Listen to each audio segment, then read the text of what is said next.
Bonjour à tous, c'est Mon Reptile, j'espère que vous allez bien. Alors aujourd'hui on se retrouve pour une vidéo qui va porter sur les vers de farine, donc l'élevage et la reproduction en captivité. Donc les vers de farine, vous les trouvez facilement un peu partout, dans les commerces, tels que les jardineries, les animaleries, c'est pas un problème. Alors pour la maintenance, vous pouvez les élever dans une boîte en plastique, une boîte de rangement en plastique plus exactement, que vous aurez préalablement percé de plusieurs trous. Donc soit sur le côté ou soit sur le dessus. Voilà, c'est à vous de voir. Oui, bon, j'ai la boîte qui est un peu éclatée, mais ça rend bien des services quand même. Voilà. Alors, pour la maintenance, c'est simple. Vous n'allez pas vous casser la tête. Moi, chez moi, il fait une bonne température, donc j'ai pas besoin de leur mettre de chauffage. Maintenant, si ce n'est pas le cas chez vous, ce que vous pouvez faire, c'est mettre une source chauffante, comme un câble chauffant, ou comment dire, une plaque chauffante, qui dans les deux cas sera placée sur le dessus, ou soit sur le côté, hein. Mais jamais par en dessous, hein, c'est comme tout. Comme ça leur permettra d'avoir une bonne croissance. Alors, je vais faire un petit peu rapprocher, je vais vous montrer tout ça. Donc au niveau nourriture, je suis allé au plus simple, hein. J'ai mis des flocons d'avoine. J'ai mis également une feuille de salade pour l'hydratation.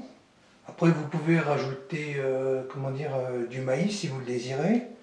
Ça leur fait toujours un petit apport en plus. De toute façon ils mangent tout, hein. Ça c'est pas un problème. C'est assez vorace. Donc vous avez 3 phases de transformation qui ont déjà commencé sur la mienne. Alors je vais vous montrer. Alors, là, tout est à retrouver parce qu'ils sont bien cachés. Voilà. Et le troisième. Voilà.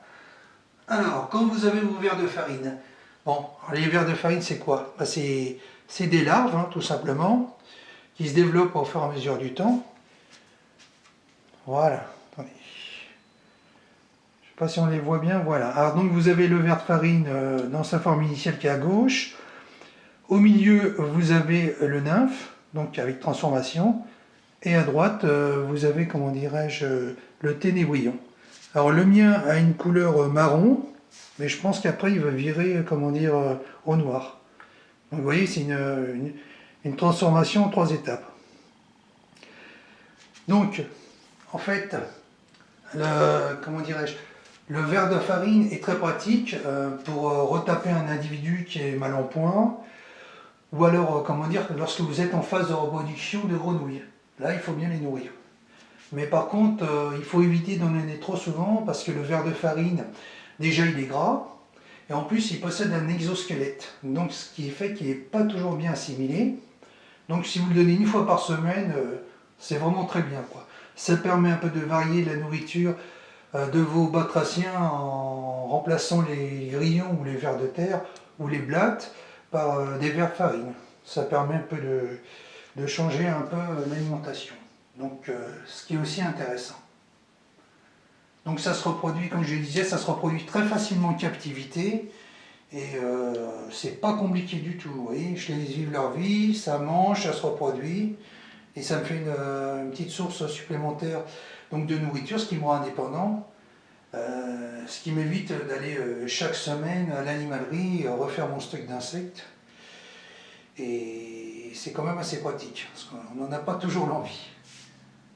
Voilà, donc j'espère que cette vidéo vous aura plu. Si vous avez des questions, n'hésitez pas. N'hésitez pas à mettre un petit pouce bleu si ça vous fait plaisir. Et moi, je vous dis à très bientôt. Et surtout, abonnez-vous. Bye bye.